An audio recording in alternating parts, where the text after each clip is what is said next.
Everyone, welcome to खोज bye Puneet जी। खोज की जो टैगलाइन है, तू खुद की खोज में निकल, तू किस लिए हताश है, तू चल तेरे वजूद की समय को भी तलाश है। पॉडकास्ट ऐसे सितारों के जिन्होंने अपने लाइफ में स्ट्रगल से सक्सेस की जो जर्नी है उसे बखूबी निभाया है, उसे बहुत ही अच्छे से एक एग्जाम्पल सेट किया है सोसाइटी के लिए। अब सबके लाइफ में फाइनेंस का बहुत ही इंपॉर्टेंस होता है।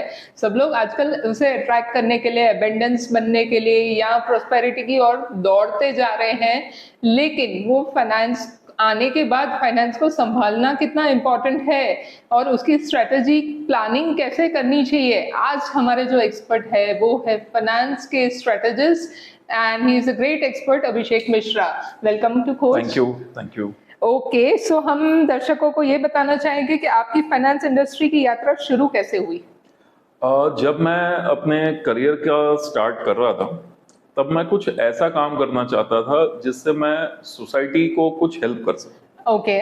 अब I started as a insurance professional. Okay.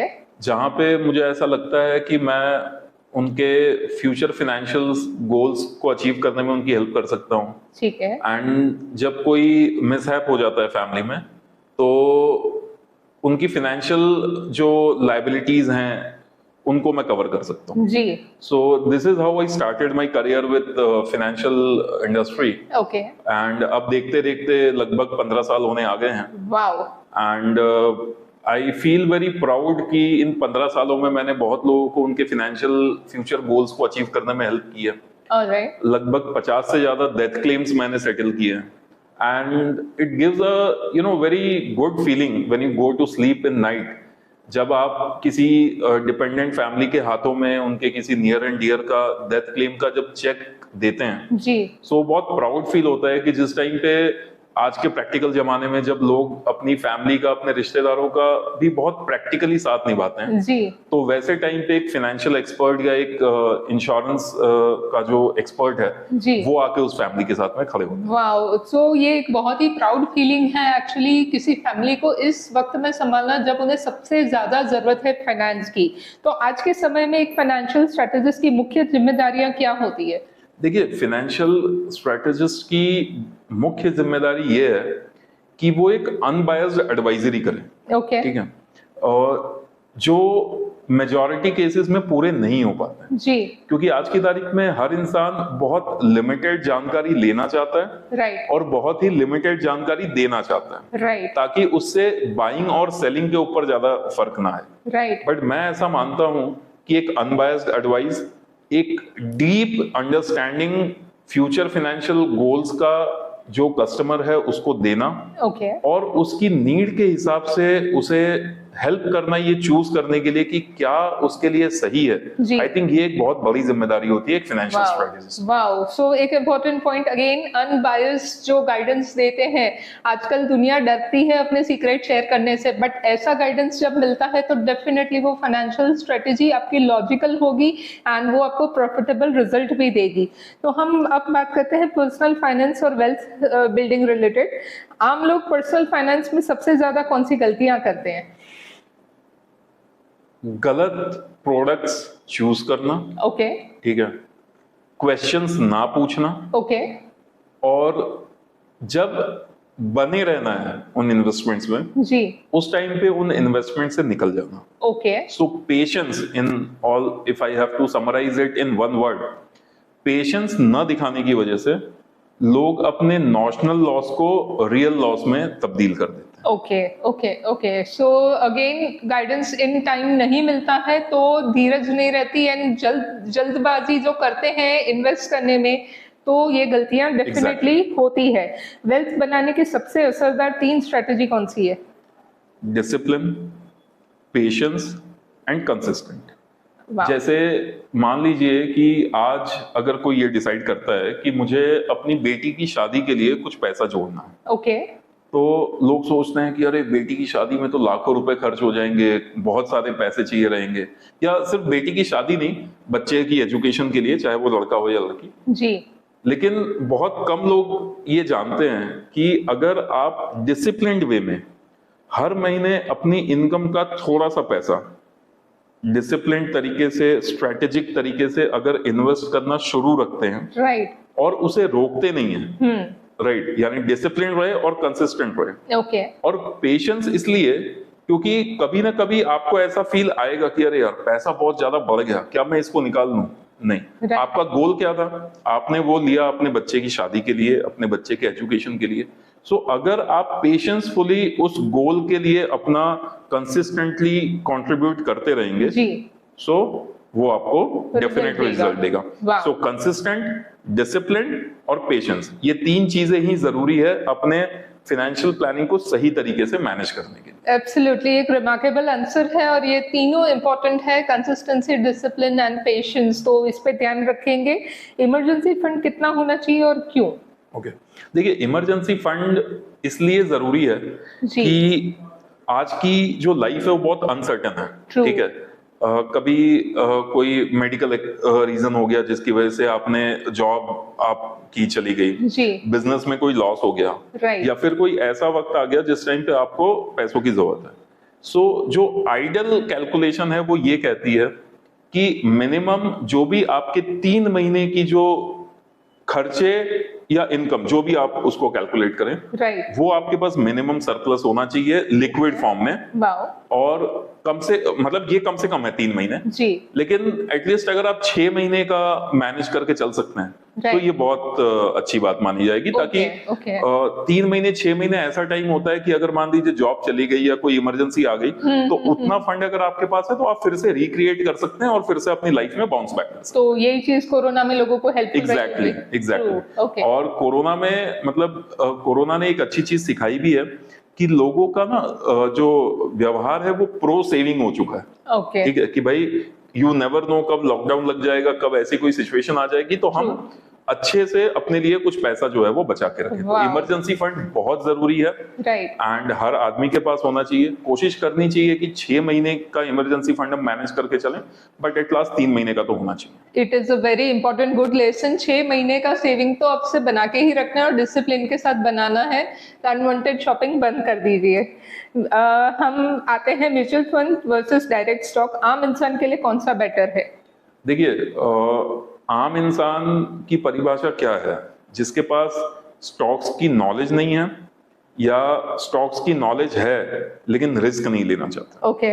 सो अगर आपका रिस्क टेकिंग एपेटाइट अच्छा है, जी। यानी आप वो पैसा इन्वेस्ट करने का सोच रहे हैं जो अगर चले भी जाएगा तो कोई दिक्कत नहीं है, जी। तो direct stock is the right option. Okay. ठीक है, लेकिन अगर आप कम रिस्क में स्टॉक मार्केट जितना ही गेन करना चाहते हैं तो mutual fund SIPs are the best option. Okay. Stocks में भी I always advise to my investors and the customers कि जितना हो सके आप लॉन्ग टर्म इन्वेस्टर बन के रहिए। Okay. ठीक है, जैसे फॉर एग्जांपल किसी भी ब्लू चिप कंपनी का स्टॉक आपने लिया जी। तो आप उसको लेते रहिए 5 साल, 10 साल, 15 साल and it will give you a good wealth creation. Okay. Rather than doing trading कि Right. आज लिया कल बेचा, कल लिया परसों बेचा, उसमें मैंने किसी को पैसा बनाते हुए आज तक नहीं देखा। है। ओके। और SIPs में इनिशियली आपको रिटर्न्स उतने ल्यूक्रेटिव नहीं दिखते हैं, okay. But you will be amazed to know कि अगर कोई 15-20 साल का होराइजन लेके चलता है तो वो 18 से 20% तक का रिटर्न भी निकालता है। ओके। ओके। विच इज जानते सब हैं लेकिन मानता कोई नहीं है। Wow. But because I am from this field तो मैंने देखा है कि लोग लंबे होराइजन में मतलब इतना बढ़िया रिटर्न निकालते हैं Okay. जो आई थिंक कोई और प्रोडक्ट निकाल के नहीं देता है। तो अगर दोनों में से किसी एक को चूज करना है तो वाइज चॉइस तो म्यूचुअल फंड SIPs ही होगी। All right. So definitely an undebatable knowledge to all, और इसको डेफिनेटली आप वर्क में लेंगे तो म्यूचुअल फंड्स आपको डेफिनेटली हेल्पफुल होंगे। मार्केट में गिरावट के समय पैनिक सेलिंग कैसे रोके? देखिए इसको ना मैं एक स्टोरी से समझाऊंगा। ओके। हम बहुत बार न्यूज सुनते हैं जी। कि कोई कहता है मेरे पिताजी ने रिलायंस के शेयर्स लिए थे, ओके। जो हमें पता नहीं थे वो भूल गए थे, जी। आज उसकी वैल्यू 10 करोड़ है। ओके। कोई कहता है, कोई न्यूज आती है कि उनके किसी मतलब फोरफादर ने TCS मतलब टाटा के शेयर्स लिए थे, वो भूल गए थे, तो आज उसकी वैल्यू करोड़ों की है। जी। इन्वेस्टमेंट करके अगर भूल जाओगे सो वो ग्रो करेगा। वाओ। वो इसीलिए करोड़ों के हुए क्योंकि लोग इन्वेस्टमेंट करके भूल गए थे। ट्रू। पैनिक सेलिंग कहाँ होती है? जब आप रोज अपने स्क्रीन पे देखते हैं, अरे मैंने इतना इन्वेस्ट किया था, इतना हुआ, अच्छा ये कम हो गया। तो जो कम होते ही जो लोग पैनिक में आके बेचते हैं वो हमेशा लॉस बनाते हैं। तो True. इसको रोकने का सबसे आसान तरीका ये है कि आप इन्वेस्ट कीजिए Okay. और भूल जाइए, ओके, तो हमेशा आप वेल्थ क्रिएट करेंगे। वाओ, सो ये लाइफ का लेसन के साथ ही जाता है कि पैनिक होके कोई भी डिसीजन नहीं लेना है। बिल्कुल नहीं लेना है Okay. और भूल जाना है इन्वेस्ट करके। True, perfect, wow.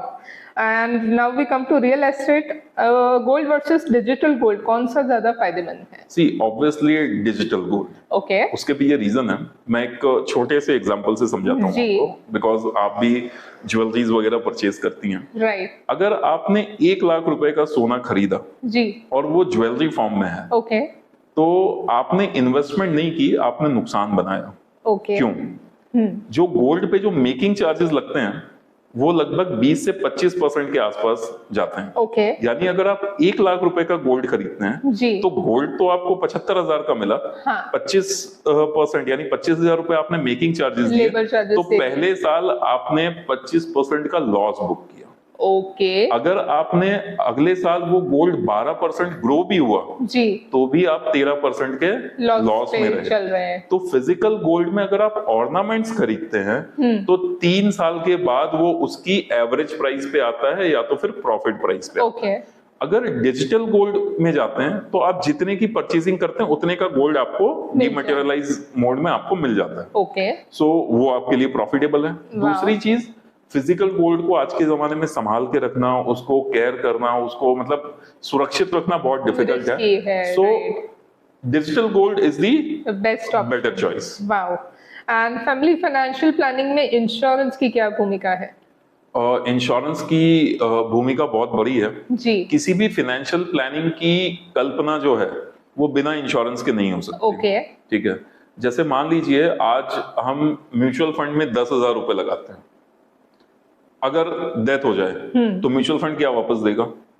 10,000 रुपए वापस देगा, जो मैंने भरे थे उसकी जो वैल्यू थी वो। राइट, अगर मैं बैंक में एफडी करता हूँ 1 लाख रुपए की और गॉड फॉरबिड डेथ हो जाती है तो बैंक क्या देगा? 1 लाख रुपए, उसके ऊपर जो ब्याज लगा इंटरेस्ट था है वो दे देगा। यस, लेकिन अगर मैंने इंश्योरेंस लिया है, अगर मैंने 10,000 रुपए भरे हैं तो मिनिमम 1 लाख रुपए यानी 10 गुना मुझे अगले दिन से ही गारंटेड मिलना शुरू हो जाता है। Okay, that's good. अगर इंश्योरेंस को ऐसे समझना हो कि मैं रहूंगा तो मैं अपने फैमिली के सारे फ्यूचर कमिटमेंट्स जो हैं वो कंप्लीट कर सकता हूँ, वो पैसा मैं मैनेज कर दूंगा। सुपर, बट अगर मैं नहीं रहूंगा तो मेरे जो प्लान्स ना हो वो डिस्टर्ब ना हो, जी, उसके लिए इंश्योरेंस होना बहुत जरूरी है। सो फैमिली प्लानिंग तो जरूरी है, लेकिन फैमिली प्लानिंग को लॉन्गेटिविटी देना है, उसको प्रोटेक्शन रखना है और हमेशा खुश रहना है, तो इंश्योरेंस उतना ही जरूरी है।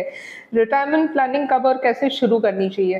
थोड़ा सा अजीब लगेगा सुनना, ओके, लेकिन अगर सही रिटायरमेंट प्लानिंग करनी है तो जिस दिन आपने काम करना शुरू किया उस दिन से आपको रिटायरमेंट प्लानिंग शुरू कर देनी चाहिए। From the day one? From the day one. Okay. मैं आपको कुछ स्टैटिस्टिक बताऊंगा। जी, इंडिया में अर्बन इंडिया में, गांव में तो रिटायरमेंट प्लानिंग कोई प्रॉब्लम है ही नहीं। 70% लोग ओके, रिटायरमेंट के बारे में सोचते ही नहीं। क्यों? इसलिए नहीं कि वो मतलब उन्होंने Retire रिटायरमेंट होंगे प्लानिंग नहीं। कर ली है या नहीं होने वाले हैं, ओके, क्योंकि वो डरते हैं। राइट, जब 20, 25, 30 साल के किसी बच्चे से पूछो जी, कि रिटायरमेंट का क्या प्लान है तो वो कहता है अरे यार अभी तो बहुत टाइम बहुत टाइम है, एग्जैक्टली। देखते देखते शादी हो जाती है, बच्चे हो जाते हैं। जब आप 40-45 के हो जाते हैं उस टाइम किसी को पूछो तो बोलता है अरे यार अब तो टाइम ही नहीं बचा, मैं क्या करूंगा रिटायर। ट्रू, सो एक बहुत बड़ा इंडियन तबका जो है वो एक ऐसी सिचुएशन में है कि उसे पता ही नहीं है कि रिटायरमेंट के बाद वो करेगा क्या। ट्रू, और ये हॉरिबल सिचुएशन आपको आने वाले 10-15 सालों में दिखेगी, बिकॉज जितनी भी अर्बन पॉपुलेशन है उसमें से 70% लोगों के पास रिटायरमेंट का कोई सॉल्यूशन नहीं है। सो माय एडवाइस इज कि जिस दिन से कमाना शुरू करें उस दिन से अपने रिटायरमेंट की प्लानिंग जो है वो शुरू करें। Wow, a very important lesson again to all the viewers के retirement plan from day one करेंगे तो जब रिटायर होंगे तो टेंशन फ्री रहेंगे। अब क्या भारत फाइनेंशियली लिटरेट नेशन बन रहा है? आपकी क्या राय है इस बारे में? नहीं बन रहा है। नहीं बन रहा है, ओके। इसमें भी मैं आपको कुछ आंकड़े दूंगा, आप मतलब शॉक हो जाएंगे। ओके भारत की जो टोटल पॉपुलेशन है जी, उसमें सिर्फ 5% लोगों के पास इंश्योरेंस है। ओके 95% लोगों के पास इंश्योरेंस ही नहीं है। ओके, और शॉकिंग। जिन 5% लोगों के पास, ये मैं लाइफ इंश्योरेंस की बात कर रहा हूँ, ठीक है, ठीक है, और जिन 5% लोगों के पास लाइफ इंश्योरेंस है उसमें से भी सिर्फ 3% लोग ही ऐसे हैं जो राइटली इंश्योर्ड हैं, यानी उन्हें पता है कि उन्होंने प्रोडक्ट लिया है, वो इंश्योरेंस कैसे उनको काम करके देने वाला। ओके हेल्थ की अगर बात करें, हेल्थ इंश्योरेंस, कोविड में आपने देखा होगा बहुत लोगों उसके बाद हेल्थ इंश्योरेंस लेने का चलन चला। राइट, तो आज भी देश की सिर्फ 15% आबादी ऐसी है जिसके पास खुद का इंश्योरेंस है। ओके, बाकी लोग या तो गवर्नमेंट स्कीम्स के ऊपर निर्भर हैं या तो फिर गवर्नमेंट हॉस्पिटल्स के ऊपर। Really shocking. So financial literacy तो बहुत दूर की बात है, अपने फाइनेंशियल नीड्स को समझना भी बहुत मुश्किल लग रहा है आज के जमाने में। ट्रू, इवन अब लोग कहते हैं कि नई जनरेशन में एजुकेशन बहुत ज्यादा है, उनको समझ आनी चाहिए। जो नया जनरेशन आ रहा है वो तो इसके बारे में बात करना ही पसंद नहीं करते।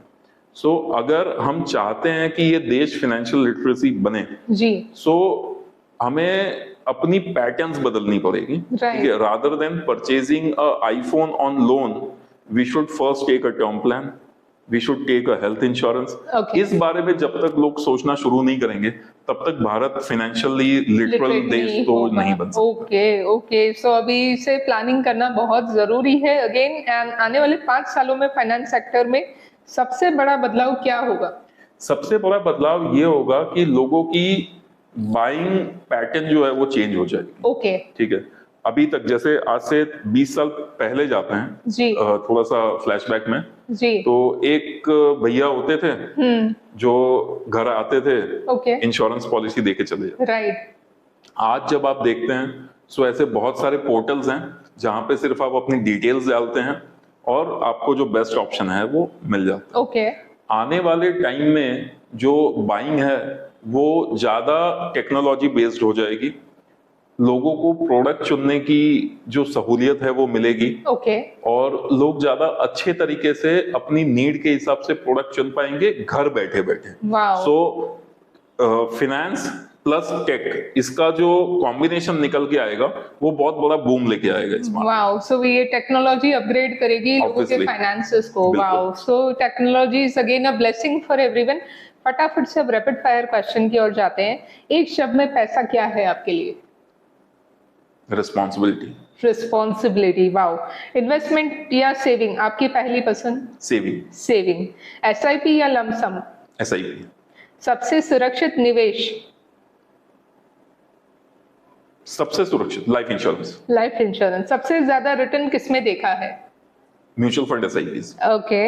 एक किताब जिसने आपका फाइनेंस माइंडसेट बदल दिया? Rich dad poor dad. Wow, my favourite too. Cash या डिजिटल? डिजिटल। ओके। गोल्ड या real estate? Gold. Again gold. So stock market रोमांचक या डरावना? डरावने तरीके से रोमांचक। Okay, diplomatic. Yeah. क्रिप्टो हाँ या ना? ना। ओके। सबसे बड़ी फाइनेंशियल गलती जो लोग करते हैं? जल्दबाजी। जल्दबाजी। पैसा कमाना मुश्किल या संभालना मुश्किल? संभालना मुश्किल। संभालना मुश्किल। ओके। इन 2025 या 26 कौन सा सेक्टर सबसे ज्यादा बढ़ेगा? Energy okay. And power. Wow. Emergency fund जरूरी या ऑप्शनल? बहुत जरूरी। ओके। क्रेडिट कार्ड फायदे वाला या नुकसान वाला? सही तरीके से यूज करने पे डिपेंड करता है। Okay, so this was a rapid fire with financial strategist expert Abhishek Mishra, and ये बहुत ही important points इन्होंने सिखाए हैं, जो है consistency, patience और security। ये सबको ध्यान रखना है तो ही financial stability रख पाएंगे, और अगर finance stable हुए तो ही financial growth और abundance की का आप सपना देख सकते हैं और entrepreneurship की तरफ जा सकते हैं। Am I right? बिल्कुल सही बात है। Wow. So this was a dashing, energetic podcast with Abhishek Mishra ji, and हम इसी तरह से पॉडकास्ट लाते रहेंगे आपकी लाइफ को ट्रांसफॉर्म करने के लिए। Thank you so much sir. Thank you Puneet ji for giving me this opportunity कि जहां पे मैं लोगों तक इन बातों को पहुंचा पाया, and you are doing a very wonderful work. Thank you so much. My pleasure. So Khoj की जो टैगलाइन है मैं फिर से कहूंगी, तू खुद की खोज में निकल, तू किस लिए हताश है, तू चल तेरे वजूद की समय को भी तलाश है। Thank you so much.